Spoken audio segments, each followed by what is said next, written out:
말씀 나누겠습니다. 말씀의 제목은 당신은 어디에 있습니까? 라는 제목으로 말씀을 나누겠습니다. 지금까지 우리가 주일날 함께 설교 시간에 함께 들었던 내용들을 잠깐 간추려보면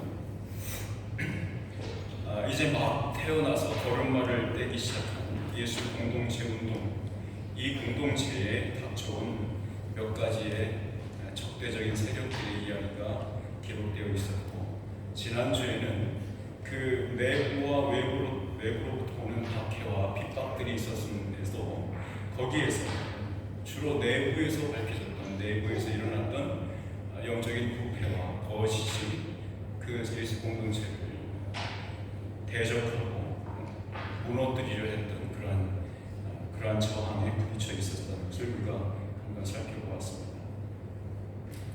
이러한 움직임과 적대적인 세력들은 그저 한번 이겨냈다고 해서 없어지지 않았습니다.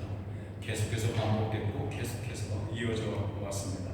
그러나 아주 신비롭게도 이 구원을 담는 그릇인 교회를 통해 드러난 것은 무엇이냐면 하나님께서 일하고 계시다라는 것이 드러났습니다.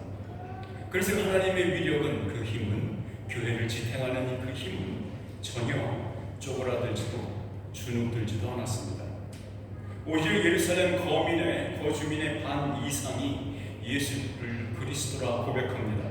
하나님의 아들이라고 고백하는 믿음의 공동체에 그들이 들어오기 시작합니다. 1907년 평양 대부흥운동으로 평양은 한때 동방의 예루살렘이다 이렇게 불리기도 했었습니다. 도시 전체에 회개와 용서가 들불처럼 퍼져나갔었기 때문입니다. 놀랍게도 초대교회 공동체가 겪었던 그 시간의 흐름은 아마도 지금 우리가 체험하는 것과는 너무도 달랐던 것 같습니다. 성도의 숫자가 불어나는 현상에서도 그렇고, 공동체가 조직화되면서도 그 유기체성을 잃지 않고 그 생명력이 지속되는 그 모습은 참으로 특별합니다. 오늘 우리가 받는 말씀은 마치 열심히 잘 달리기 시작한 그 말에, 그 말씀을 의미하는 게 아니라 힝한 말, 뛰어가는 말입니다. 그 말에 채찍을 더한다는 속담이 있죠. 아니, 속담이 아니라 사자성어가 있죠. 주마 가편, 달리는 말은 개편이다 이런 뜻이죠. 그 자신들의 손을 들어서 통해서 많은 표적과 기사들이 일어나는 것을 경험한 베드로와 요한, 그리고 그 외의 10명의 사도들에게도 공통적으로 일어난 박해, 그로 인해서 더욱더 전파되는 말씀, 복음, 그 복음의 역사가 기록된 것이 지금 우리가 함께 읽어본 말씀의 전체 내용입니다. 예수 공동체가 맞닥뜨렸던 적대적인 반감들에 대해서 보인 행동은, 그들이 보였던, 교회가 보였던 행동은 친구와 적을 나누어서 폭력적으로 대항한다든지 혹은 신자들을 동원해서 정치적인 압력을 행사하는 힘을 과시하는 형태로 나타나지 않았었습니다. 대신 그들은 이렇게 외치고 있었던 것이죠. 너희는 우리를 때리고 핍박해. 그래도 우리가 전하는 복음을 침묵시킬 수는 없어. 왜냐하면 우리가 쓰임받는 것으로 우리는 행복하니까 라고 말하는 것 같습니다. 참으로 이 사도들은 세상이 감당할 수 없는 사람들이었습니다. 그리스도인이라면 죄라는 악 앞에서 입 다물고 침묵해서는 안 됩니다. 우리가 선물로 받은 예수 그리스도의 거룩함은 옛 본성이 끌리는 그 죄와 친구가 될 수 없는 겁니다. 악을 앞에 놓고 침묵하고 있는 게 아니라 하나님의 선을 사모하고 소망하는 것, 이것이 우리가 가진 의입니다.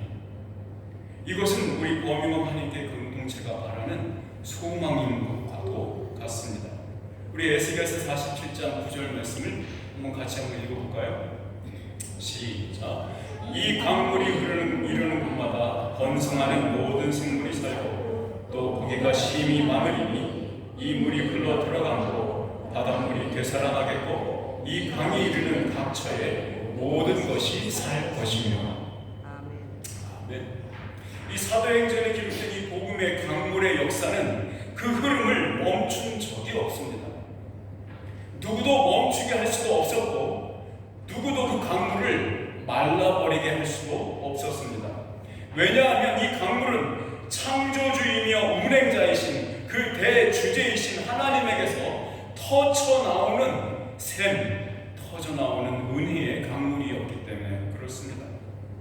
성령님께서 이 사도행전을 기록한 의도가 바로 이것을 말하고자 하는 것입니다. 오늘 우리가 이 자리에서 함께 확인해야 할 것은 단 하나입니다.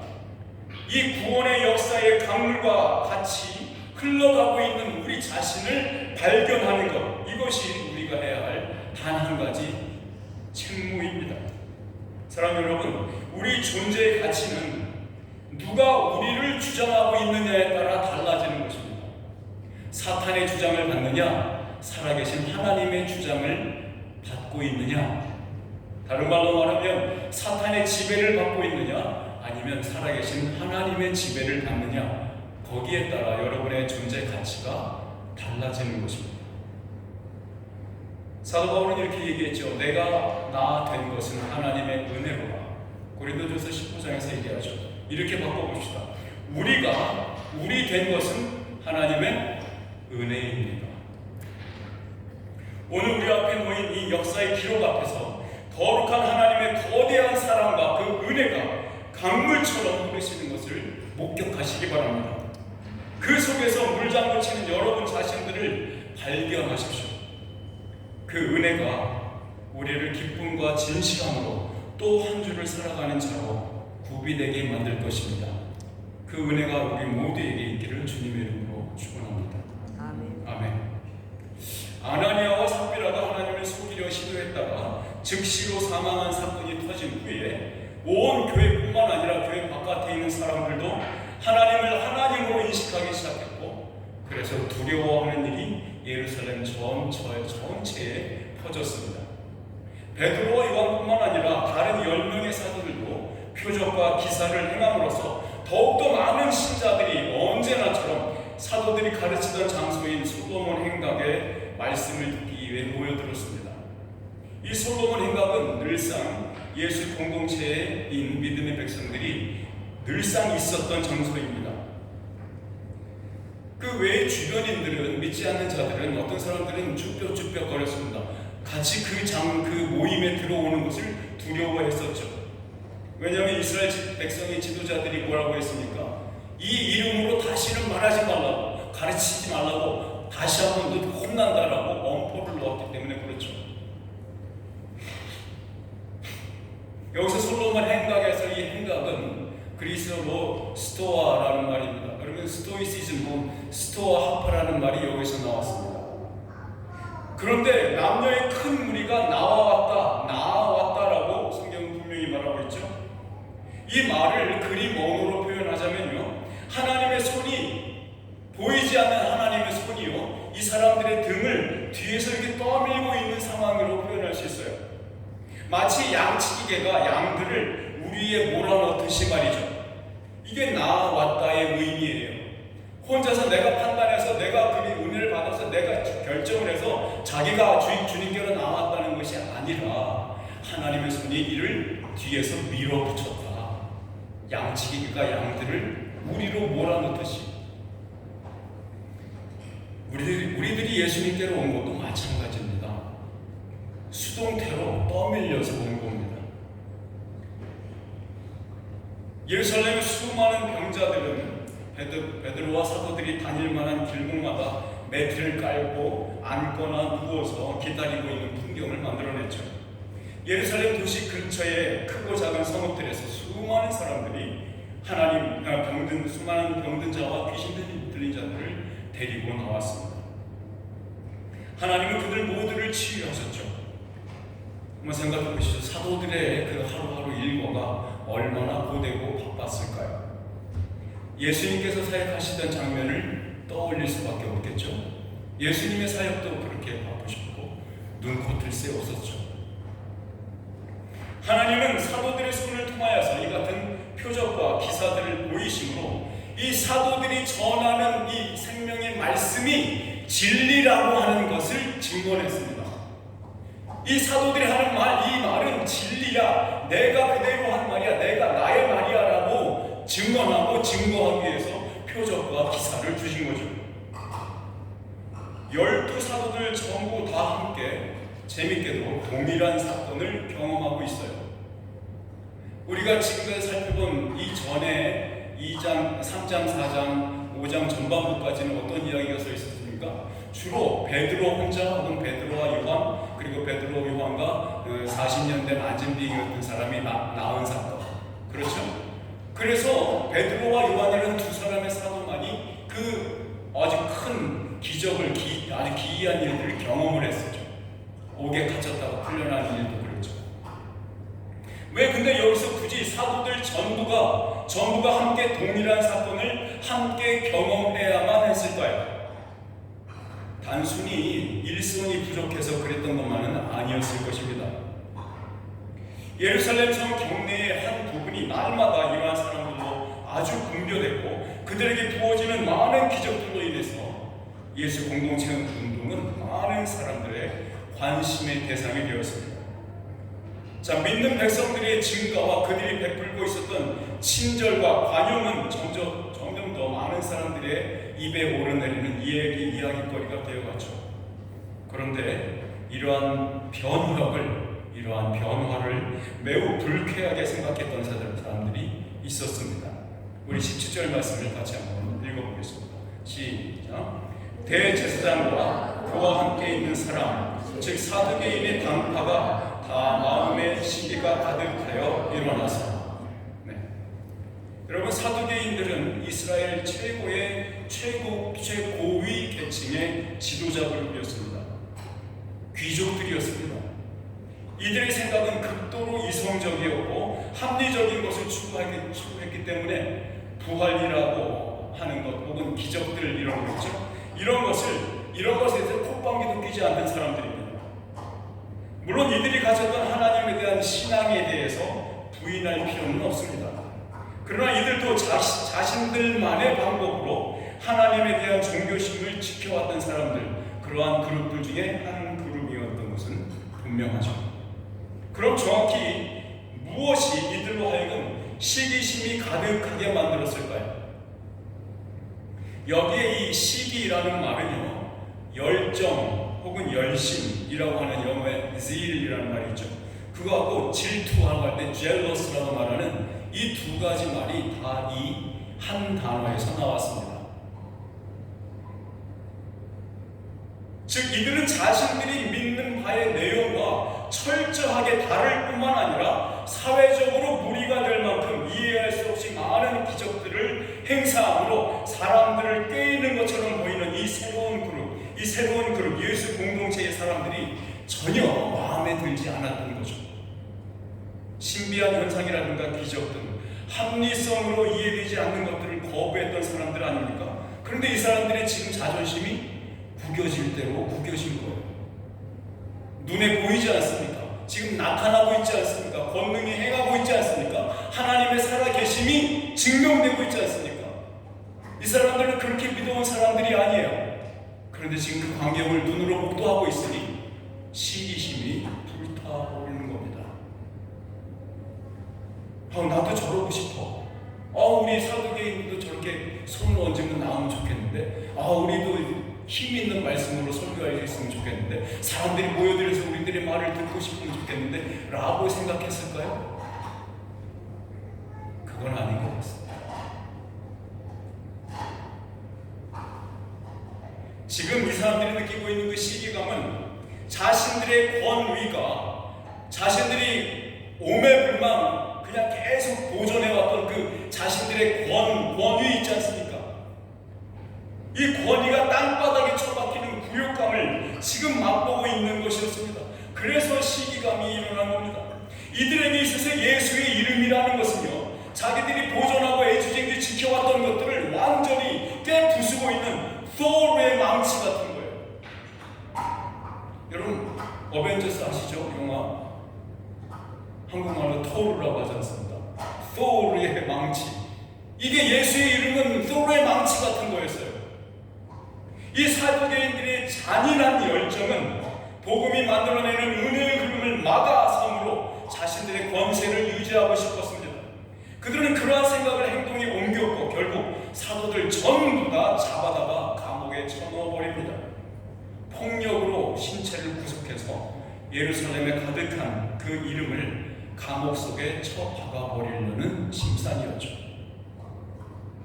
인간의 고매함과 품격으로 절제되지 않는 이단 광신도들의 폭력은 어떤 결과를 만들어내는지 우리는 두 눈으로 목도하고 있지 않습니다. 그런데 보십시오. 하나님은 갇혀있는 사도들을 저 사두개인들은 생각지도 못할 방법으로 탄옥시킵니다. 19절 말씀을 같이 한번 읽어보죠. 전반부입니다. 시작. 주의 사자가 밤에 옥문을 열고 끌어내어 이르되, 주님께로부터 보냄받은 천사가 한밤중에 사도들을 감옥에서 끌어냅니다. 참으로 기이한 경험이 아닐 수 없죠. 예수님의 빈 무덤이 연상되기도 하고 베드로와 바울과 실라가 경험했던 탈옥 사건을 떠올리게 하기에도 충분한 얘기죠. 사도들이 풀려난 이유는 천사로부터 전해 들은 그 하나님의 명령대로 생명의 말씀을 전하게 하기 위해서였습니다. 당시 공영 감옥, 이게 퍼블릭 프리즌이에요. 그 공영 감옥이 있었어요. 그 공영 감옥에서 이 성전 마당, 이들이 설교를 했던 성전 마당까지는 얼추 400m 정도 됩니다. 그러니까 풀려나자마자 새벽 이른 시간이었을 거고 400m는 뭐 얼마 되지 않는 거리잖아요. 그 거리를 이동해서 거기서 설교를 하기 시작했죠. 아침 6시에 예배에 나오는 자들이 대상이었을 것으로 보입니다. 하나님께서는 사도들 모두가 이 공통된 기적을 똑같이 경험하기를 분명히 원하셨던 의도가 분명히 있었던 것 같습니다. 여러분, 하룻밤 새에 간접적으로 예수 그리스도의 부활을 체험하도록 한 것 같아요. 죽음이나 무덤을 의미했던 이 스올이라는 말은 또한 감옥이라는 의미로 옥이라고도 사용되기도 했었으니까요. 이것은 분명히 예수님의 빈 무덤에 대한 묘사와 매우 흡사한 느낌을 주는 이야기입니다. 성령님께서는 의도적으로 그렇게 하신 것 같습니다. 누가복음 24장 3절에 이렇게 누가가 표현하고 있어요. 돌이 무덤에서 굴려 옮겨진 것을 보고 들어가니 주 예수의 시체가 보이지 아니하더라. 이 말씀하고 지금 본문 22절에서 23절 말씀 한번 비교하면서 읽어볼까요? 시작. 부하들이 가서 옥에서 사도들을 보지 못하고 돌아와 이르되, 우리가 보니 옥은 든든하게 잠기고 지키는 사람들이 문에 서 있으되 문을 열고 본즉 그 안에는 한 사람도 없더이다 하니. 자, 옥에 갇혀 있었던 사도들에게는 이 기적이 어떻게 각인되었을까요? 분명히 옥에 뉘었던 예수 그리스도의 죽음, 그 시체가 없어진 빈 무덤, 그리고 살아나신 후에 만나 뵈었던 이를 그들로 하여금 다시 기억나게 만들지 않았을까요? 다시 리컨포함하지 않았을까요? 이 짧지만 경이로운 부활의 간접 경험은 사도들로 하여금 더욱더 담대히 말씀을 전하게 만들었고, 또한 이어질 예루살렘 확대 공회의의 재판정에서도 담대하게 그 재판에 임할 수 있도록 힘을 불어넣은 것 같습니다. 여러분, 하나님께서 우리에게 과거에 일어난 영원한 구원 역사의 사건을 바로 우리의 오늘 현실 속에 우리의 삶에서 경험하게 하시는 그것은 우리가 얼마나 거룩한 존재인지를 드러내는 증거이고, 또한 앞으로 우리가 대할 그 시험을 대비하도록 준비하도록 하는 하나님의 은혜라는 것을 기억하셔야 합니다. 성전 맡은 자와 제사장들은 모두 산헤드린 공회원일 뿐만 아니라 이스라엘 족속들의 대표자들인 원로까지도 소집했습니다. 이 이스라엘 족속들의 대표자들은 12지파가 있잖아요. 그 12지파에 한 사람씩 혹은 두 사람씩 혹은 세 사람씩 그렇게 대표하는 자들을 그 산헤드린 공회에 불러들인 것입니다. 원래는 산헤드린 공회의 회원은 약 70명 혹은 72명으로 구성되어 있어요. 사두개인, 바리새인, 귀족들, 제사장들 이렇게 구성되어 있거든요. 여기에다가 확대 회의를 연 거예요. 확대를 해서 더 많은 사람들을 데려다 놓은 거예요. 그래서 그 지금 한번 상상을 해보세요. 이 사내들이 공회의가 열렸는데 아침이에요. 열렸어요. 근데 보통은 70명 모자란 숫자가 있었는데 지금은 100명 가까운 숫자가 꽉 차 있는 겁니다.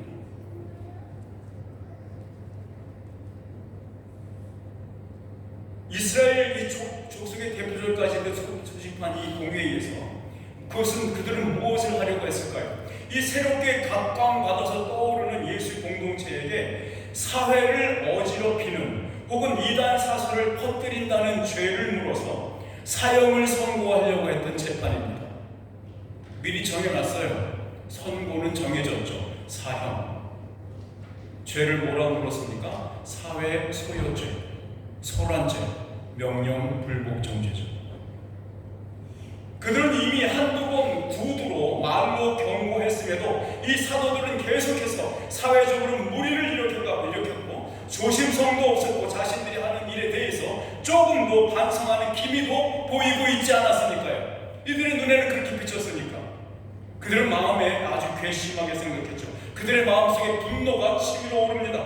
왜요? 이 사람들은 초범도 아니었어요. 처음도 아니잖아. 재범의 확신범입니다. 그런데 어떤 일이 벌어졌습니까? 감옥 안에 있어야 할 범죄자들이 아무도 없다는 것을 이들은 발견합니다. 소리를 듣죠. 너무도 당황해하면서 어찌할까를 모르고 있었을 때 어떤 사람이 와서 이야기를 해줍니다. 사도들이 성전에 서서 생명의 말씀을 복음을 전하고 있더이다. 이렇게 첩보가 전달되죠. 성전 경비대를 시켜서 체포하여서 끌고 오라고 명합니다. 경비대 요원들은 사도들을 따르는 백성들을 무서워했죠. 그 자리에서 쭈뼛거리고 있었어요. 감히 체포하지 못했어요. 왜요? 돌 맞아 죽을까봐. 그 사도들을 따르는 백성들이, 그 사람들이 너무 이 사도들을 보호하고 있었거든요. 말씀을 듣기를 원했고 그들의 치유를 원했습니다. 이 경비대 요원들이 쭈뼛쭈뼛하고 있으니까 오히려 이 사도들이 자원해서 물어보고 지금 그 공회로 나아가고 있죠. 마치 겟세마네 동산에서 예수님을 잡으려고 왔던 사람들이, 그 군사들이 예수님께서 내가 그니라 라고 말할 때 모두 땅바닥에 엎드려서 경배했던 사건 기억하십니까? 아주 그 상황과 비슷합니다. 사도들은 두려움 없이 자신있게 당당하게 그 재판장으로 갑니다. 곧 재판이 열렸습니다. 대제사장이 나서서 사도들의 죄목을 열거하면서 이렇게 공격하고 다그치기 시작합니다. 28절 말씀입니다. 읽어볼까요? 이르되 우리가 이 이름으로 사람을 가르치지 말라고 엄금하였으되 너희가 너희 가르침을 예루살렘에 가득하게 하니 이 사람의 피를 우리에게로 돌리고자 함이라. 자, 보십시오.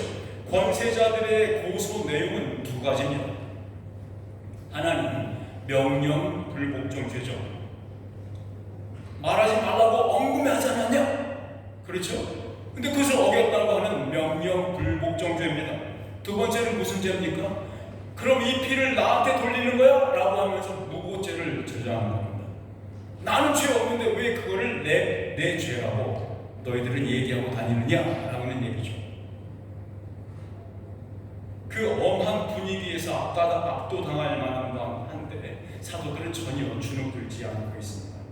오히려 담대하게 기회를 놓치지 않고 생명의 말씀을 전하고 있습니다. 아주 절호의 찬스예요. 왜냐하면 이런 상황에서 말씀을 전한다면 이스라엘 구석구석 하나님의 나라의 복음이 전파될 수 있기 때문에 그렇죠. 이스라엘의 대표들, 족속들의 대표들이 다 와 있지 않습니까? 돌아갈 거 아닙니까? 그리고 있었던 일을 기억할 것이고 얘기를 할 거 아닙니까? 베드로와 사도들의 대답이 이어지는 장면을 한번 보시죠. 이스라엘 전체를 대표하는 사람들이 모여있는 그 공간을 무엇으로 채우고 있는지 보십시오. 생명의 말씀으로 쩌렁쩌렁한 목소리로 가득하게 그 공간을 채워내고 있었습니다. 29절부터 32절까지의 말씀을 한번 같이 읽을까요? 시작. 베드로와 사도들이 대답하여 이르되 사람보다 하나님의 신령한 신이 마땅하니라. 너희가 나무에 달아 죽인 예수를 우리 조상의 하나님이 살리시고 이스라엘에게 회개함과 죄사함을 주시려고 그를 오른손으로 높이사 임금과 구주로 삼으셨느니라. 우리는 이 일의 증인이요 하나님이 자기에게 수정한 사람들에게 주신 성령도 그러하니라 하더라. 자, 베드로가 하는 말의 요지는 이것입니다. 명령 불복종의 죄에 대한 고소에 대해서 뭐라고 말합니까? 이 생명의 말씀을 믿는 것이 하나님의 뜻에 복종하는 것이지 하나님의 명령에 순종하지 않는 너희들이 죄가 있다는 얘기입니다. 너희들의 뜻을 어긴 것은 우리에게 죄가 되지 않는다 이 얘기입니다. 그럼 내가 너희들의 말을 들어야 되냐 하나님의 말을 들어야 되냐 이렇게 묻는 겁니다. 그러니까 명령 불복종죄에 대해서 뭐라고 말합니까? 아니야, 내가 명령을 불복종하는 게 아니라 너희들의 말을 듣지 않았을 뿐이지 나는 하나님의 말씀을 듣는 거야 라는 거죠. 그러므로 명령 불복종죄는 나한테 차지할 수 없어 이렇게 얘기하는 거죠. 또한 무고죄에 대해서 협박하고 있는 그들에 대해서 베드로는 이렇게 되받아치고 있습니다. 예수를 죽인 일은 여전히 너희들의 지식 분명하지만 이것을 가지고 내가 너희들을 탓하려고 온 게 아니야.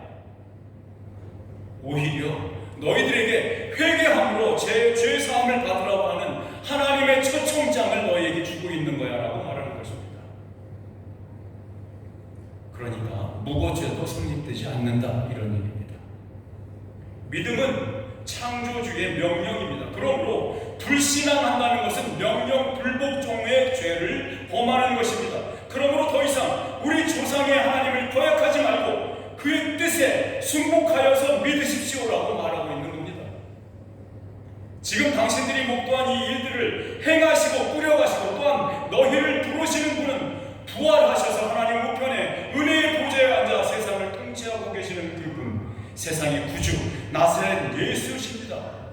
우리가 그가 부활하신 것과 승천하신 것, 그분이 보내주신 믿는 자들에게 주신 그 선물인 성령님이 오셨다는 것, 그것에 우리가 증인들입니다 라고 말합니다.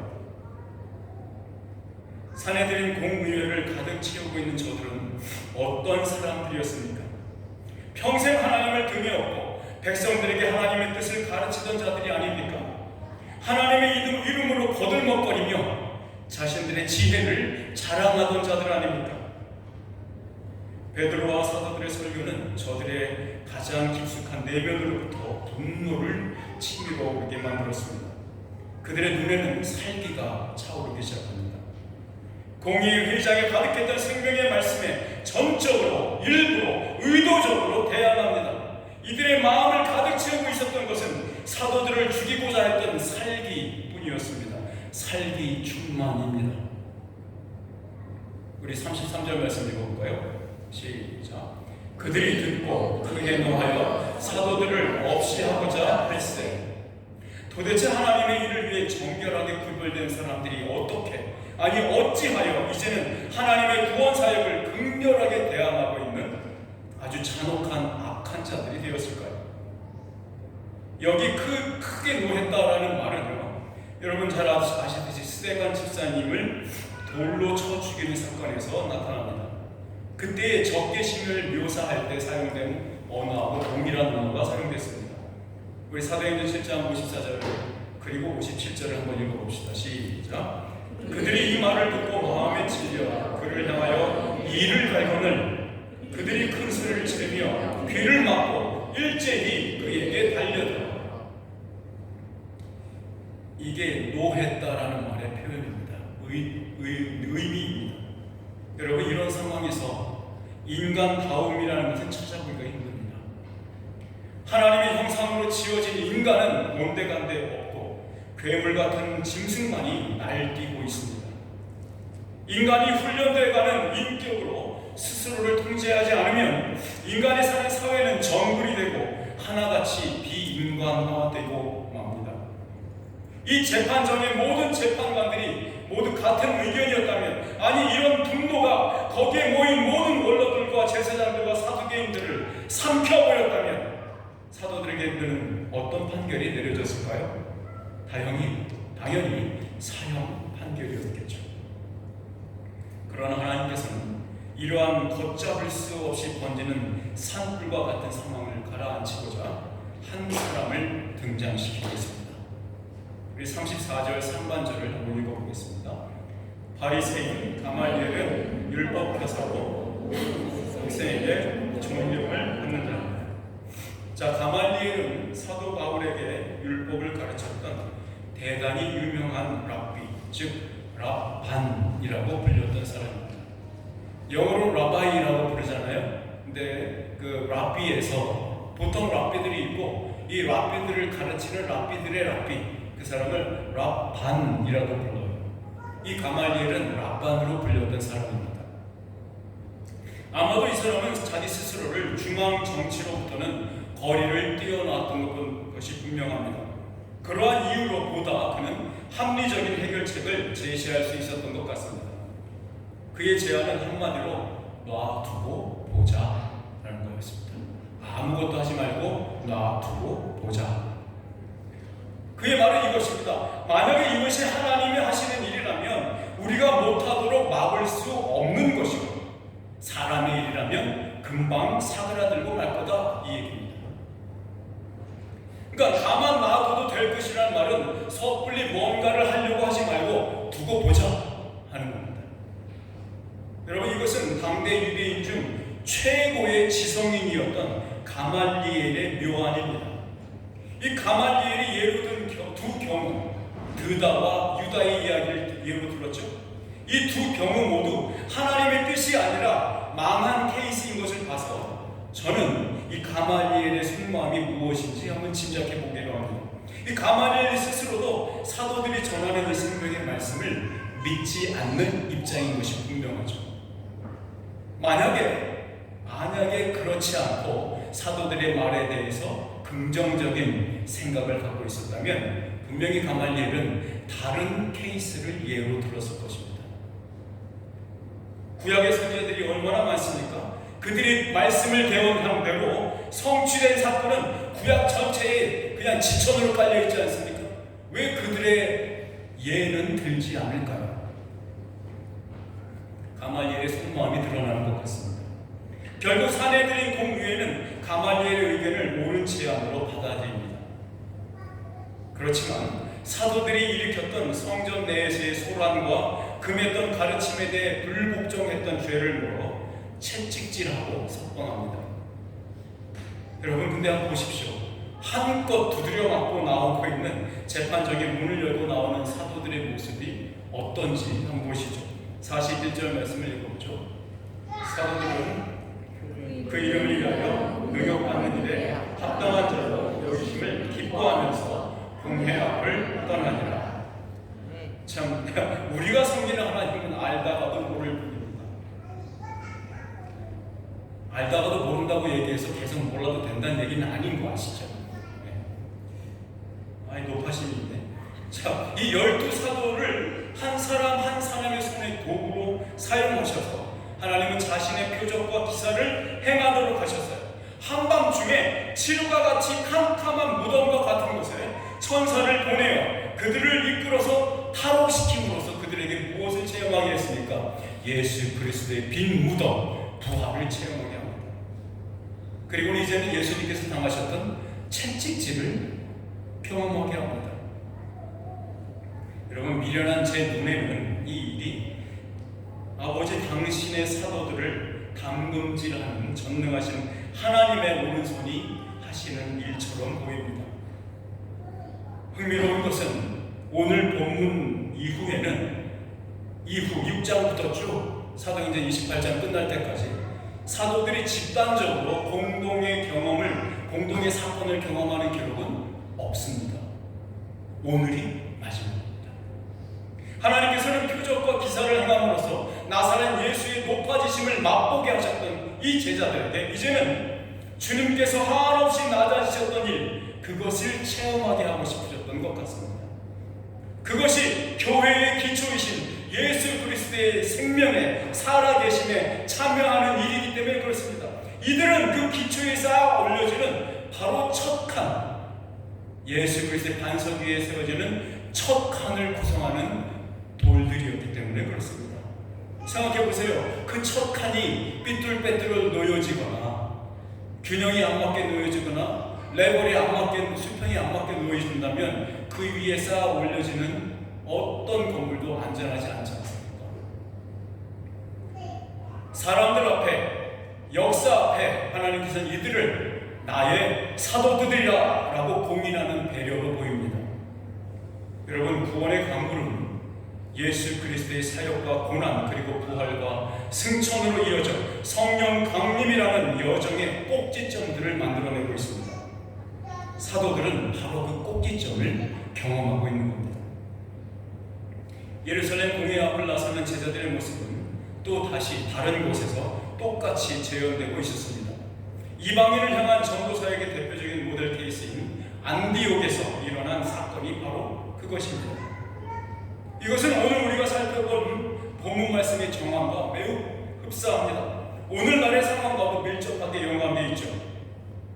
여러분, 요즘 세상 어디에서 우리가 전하는 이 순전한 복음을 환영하는 것이 있습니까? 없습니다. 아직도 그런 것을 믿는 미련한 자들이 있는가 하며 욕하며 조롱합니다.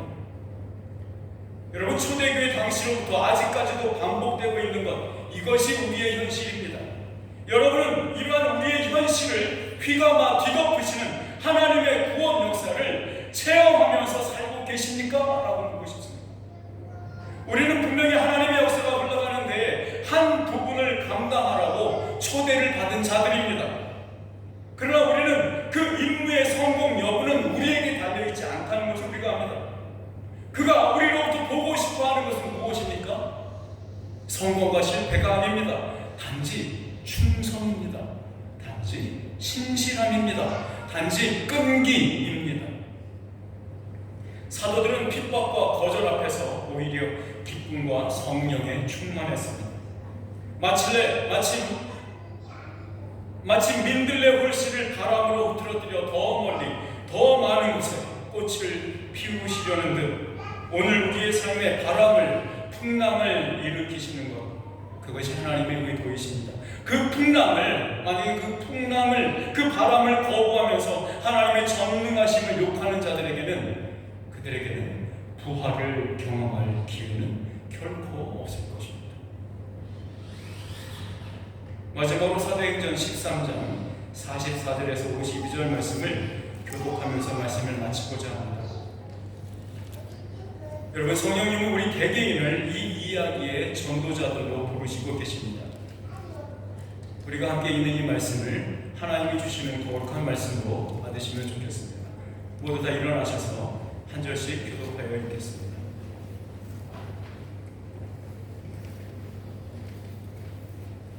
그 다음 안식일에는 온 시민이 거의 다 하나님의 말씀을 듣고자 하여 모이니 유대인이 그 무리를 보고 시기가 가득하여 바울이 말하시를 반박하고 비방하거늘 바울과 바나바가 담대히 말하여 이르되 하나님의 말씀을 마땅히 먼저 너희에게 전할 것이로되 너희가 그것을 버리고 영생을 얻기에 합당하지 않은 자로 자처하기로 우리가 이방인에게로 향하노라. 주께서 얼간히 우리에게 명하시되 내가 너를 유명한 이시로 삼아 너로 땅 끝까지 기뻐하게 하리라 하시니라. 이방인들이 듣고 기뻐하여 하나님의 말씀을 찬송하며 영생을 주시기로 작정된 자는 다 믿더라. 주의 말씀이 그 집안에 거룩하니라. 이에 유대인들이 경건한 귀부인들과 그 신의 유력한 자들을 선동하여 바울과 바나바를 박해하게 하여 그 지역에서 쫓아내니 그 사람이 그들을 향하여 아레티크를 떨어버리고 이고니온으로 가거늘 제자들은 기쁨과 성령이 충만하니라. 받은 대로 두려움 없이 말씀을 실천하여서 하나님의 역사의 강물의 한 부분을 담당하시는 여러분이 모두 다 되시기를 예수 그리스도의 이름으로 축원합니다. 기도하겠습니다. 사랑하신 아버지 하나님, 주의 말씀이 부르시는 소명과 주의 말씀이 감당하시고 증언해 주시는 우리의 정체성을 다시 한번 확인하게 해주심을 감사드립니다. 구원의 역사의 강물 속에서 여전히 우리는 기쁨만으로 성령의 충만만으로 그 흐름에 함께하고 있음을 감사드립니다. 아버지 하나님, 믿지 않는 모든 자들이 이제 그 고집을 꺾고 불복종의 죄를 벗어버리고 아버지께 말씀에 순종함으로 믿음을 받아들일 수 있도록 역사하여 주시옵소서. 예수 그리스도 이름으로 기도하옵나이다.